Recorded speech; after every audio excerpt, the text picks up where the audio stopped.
Folks, welcome to the Jake Feinberg Show, and we're a little bit in the dark here, but joined by a legendary guitarist and a guy who's going to be playing in the spirit of John Coltrane tonight. Steve Kimock, welcome to the Jake Feinberg Show. Nice to be here. You take your hat off. Actually, I want people to see your face. There you are. That's good. I remember in our first interview, you talked about, where were you at before they sat you down to hear a Coltrane record, and musically, and how did it change you? Oh, where was I at? I was listening to Black Sabbath, and 10 Years After and stuff like that. I was a young teen, and I just wound up at the house full of people, with one of those big, long, old stereos, with the record player built in the middle and the speakers on the side, and stereo console. Yeah, stereo console, and one of the old guys said, "You just sit right here, just sit right in between the speakers. I'll put this record on, and then listen to the bass, and listen to the drums, and listen to the keyboards, and listen to the saxophone, and listen to how they're all just like telling a story, and how they're all kind of independently doing their thing, but It's all working together." And so I sat there, and he put Love Supreme on, and I just went kind of nuts. I loved it. It was one of my... How did you grow from? Were you improvising before? Come on through, Henry Kaiser. Were you improvising before you heard Train? Oh, I was a kid. I could barely play. Would jam out on, down by the river or something like that. But, it was like, John Coltrane, give me a break. I feel the same way, still. This is so important. I just want you to talk about Steve Kimock in general. When you take the stage, is your prime mission to touch people's hearts? To really open their hearts when you play music? Because I feel like I don't listen to a ton of Coltrane, but I know his vibe. He dealt with people that were, when he was starting to do his own thing, people would yell and say, make him stop, make him stop, make him stop. It was a fearless thing. But I want you to talk about touching people's hearts with music, especially music from the heavens, like stuff that we're going to hear tonight. Wow. I can't talk about it.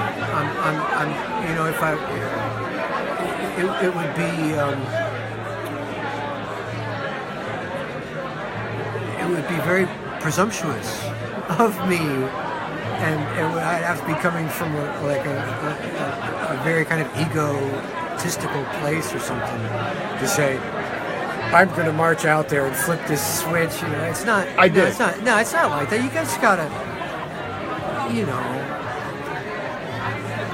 gotta get out of your own way. It's kind of what I'm trying to do. I really love listening to John Coltrane's playing, and he was a huge influence on lots of players that were, a big influence. Not rock guys. No, McLaughlin, cats like that. I'm Dwayne Allman. Interesting.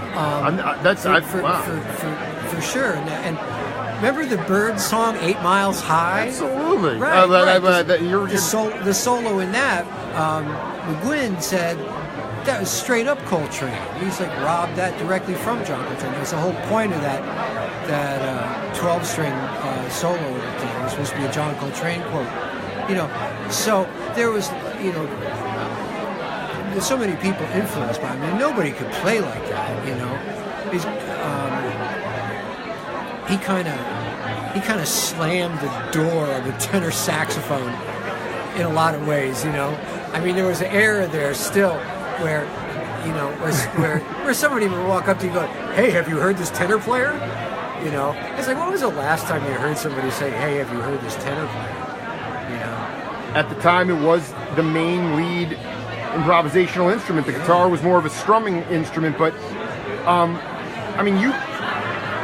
with you and Kaiser, you haven't played in a minute, but you've known each other for a long time. Oh yeah, no, we and you both are the same way. It's like when you get on the bandstand, the music is coming through you, and you're trying to get out of the way. But for younger peeps out there around the world that are going to listen to this, How do people get out of there? How did you get out of your own way? How did you learn to get out of your way? How did you learn to manage and not be presumptuous and manage the ego? Because Train was, I mean, that's what Hanrahan was saying, was that A Love Supreme was really his thank you for not just sobriety, but also his God-given ability. And so he allowed everybody to express themselves. Yeah, I don't know, man. I can't. There's no right or wrong answer. It's a hard question to answer. I mean, my if I have a goal, it is to serve the harmony of the gathering, and that's really kind of it, And sometimes that means a little bit will do it. Sometimes it needs a little bit more, but I never try and do more than is necessary. I mean, there's a lot of stuff going on. There's a lot of people here. Everybody's like in a certain place, and when I get out there, I'll just try and be enough aware of where things are at, and then just try and find some balance in that.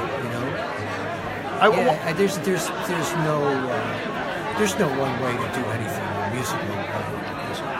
Talking to Steve Kimock here before the John Coltrane gig here at Sweetwater. I wanted to ask you, a good friend of the program, you've added her to your lineup, Leslie Mendelson. Oh, yeah. Can you talk about Leslie? We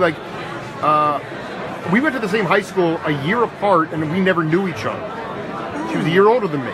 But then I'm like, she's playing with Steve. You're going to Japan.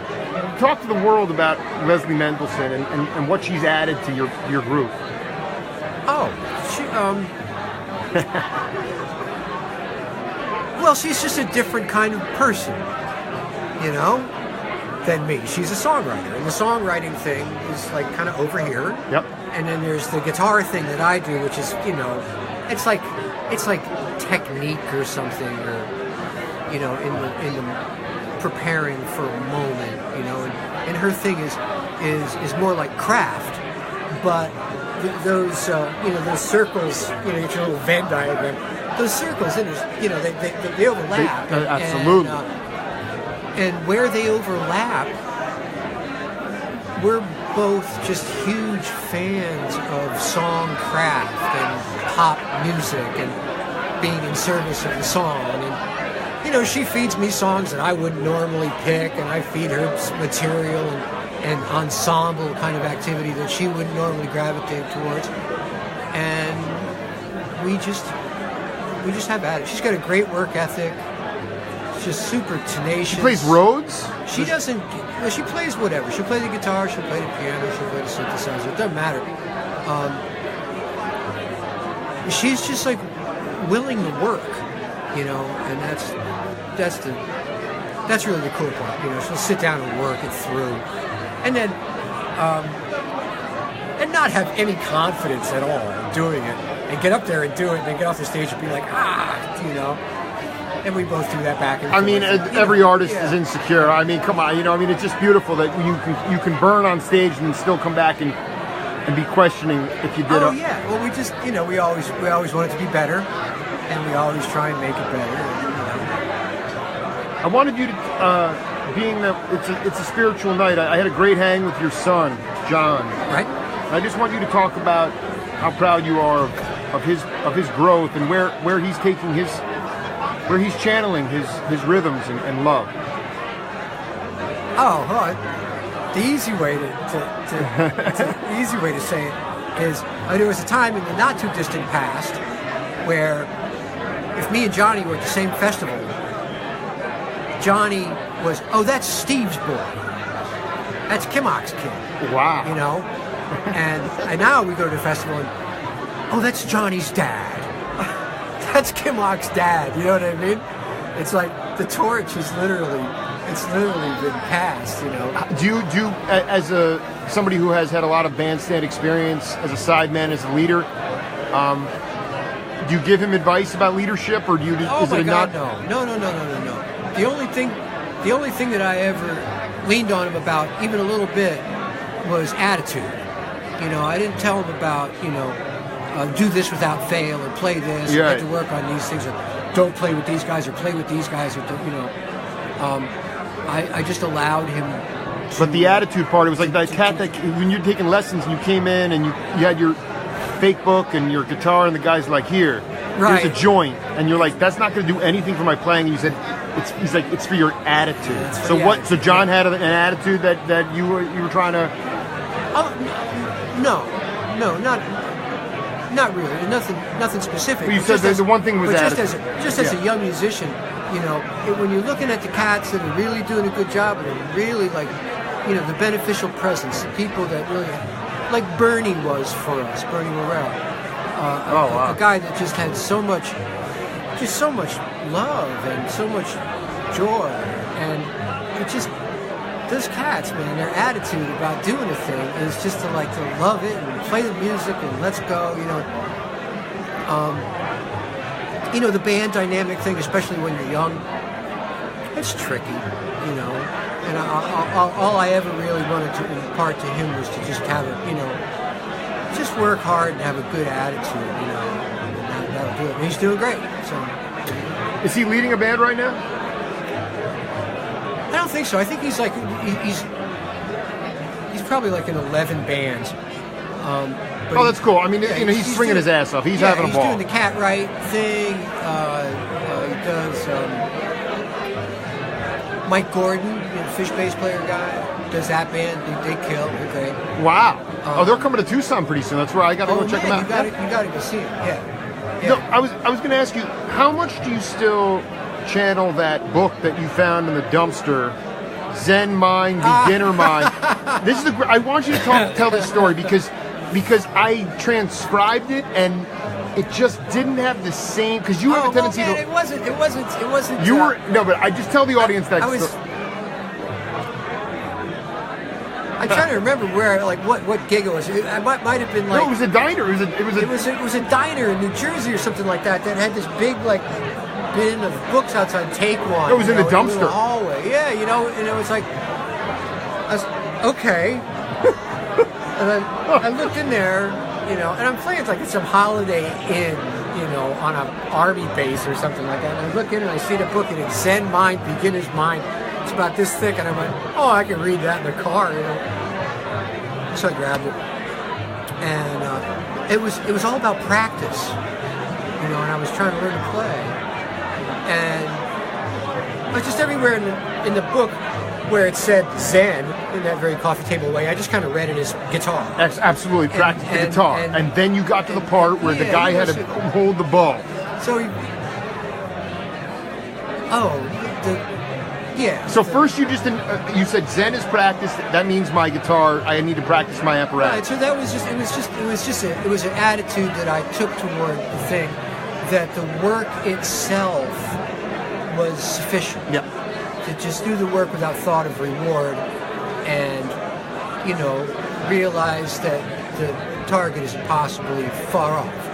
The bow is too heavy to lift.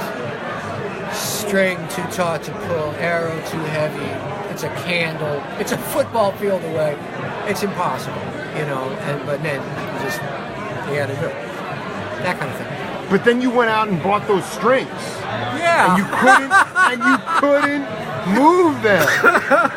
I mean, I did not transcribe it with Duke. No, I did. I did. You were bending down to try to. I took that whole model and tried to apply it to the guitar. Yeah. It just made the guitar impossible to play, and so I played the impossible guitar for a long time, and finally, at 63 years of age, I've gotten to the point where when I'm playing the impossible guitar, with the real heavy strings, my fingers tear and the nail comes off and stuff, and so I can't do that anymore. So I had to lighten it up a little bit. It's still there. I'm always kind of operating at the limit of my ability. Talking to Steve Kimock, one final question before you get on the bandstand. Can you talk to peeps out there in 5 years or 10 years or however long it might be, who Freddie Roulette is to you? Oh, Freddie Roulette. Because that cat has been inspiring everybody from David Lindley I mean, going back generations. It's like he's a missing link in the musical. In what way? In what way? You just don't understand where, like lap guitar, where lap steel could be at if you haven't heard it. It'd be like not ever hearing John Coltrane or something like that. I mean,